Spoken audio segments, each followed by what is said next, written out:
Ağdamda tikilməkdə olan kəndlərdən biri Eyvazxanbəylidir. Bu kənd Eyvazxanbəyli Kosalar və Şişpapaqlar kəndi əsasında layihələndirilib, amma Eyvazxanbəyli adı daşıyır. Kəndin ərazisi böyükdür, tikiləcək evlərin sayı da çoxdur. İlkin mərhələdə, ilkin fazada 400-dən çox ev tikilir. İndi olduğumuz ərazi birinci fazanın bir hissəsidir. Burada evlərin demək olar ki, damları vurulmaqdadır. İşlər çox sürətlə gedir. Bu ilin sonuna qədər ilk sakinlər kəndə köçə biləcək.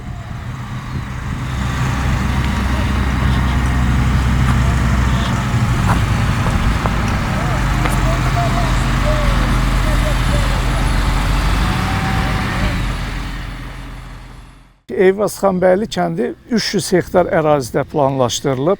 Tikinti işləri tam başa çatdıqdan sonra burada 1091 fərdi yaşayış evi planlaşdırılıb.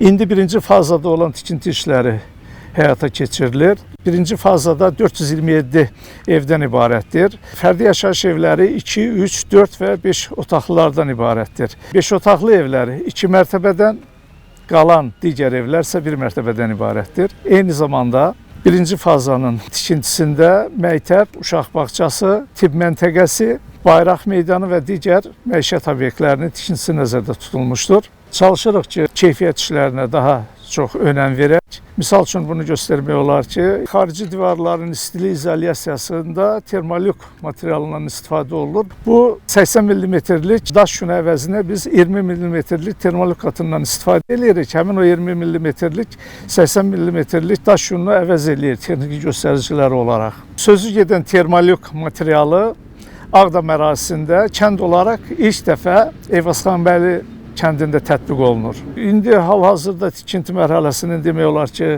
orta hissəsindəyik. Nəzərdə tutulur ki, bu ilin sonuna qədər birinci mərhələ başa çatdırılsın. İlin sonuna qədər neçə ev təhvil veriləcək? Əslində hamısı təhvil verilməlidir. 427-nin hamısı? Bəli.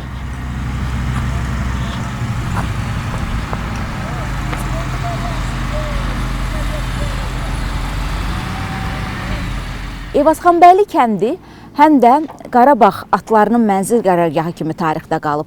Ağdam işğal olunmazdan öncə Qarabağ Atçılıq Zavodu məhz bu kənddə yerləşirdi. Qarabağ atları burada yetişdirilirdi, burada artırılırdı və dünyaya buradan yayılırdı. İndi yeni layihədə də Qarabağ Atçılıq kompleksi Eyvazxanbəyli kəndində tikilir. Tikinti hələ başlamayıb, amma layihə bəllidir, cəmiyyətə təqdim olunub. Çox unikal bir kompleks olacaq və Qarabağ atları bu kompleksdə yenidən yetişdiriləcək. Bununla da öz doğma vətəninə, yerinə, yurduna qayıtmış olacaq.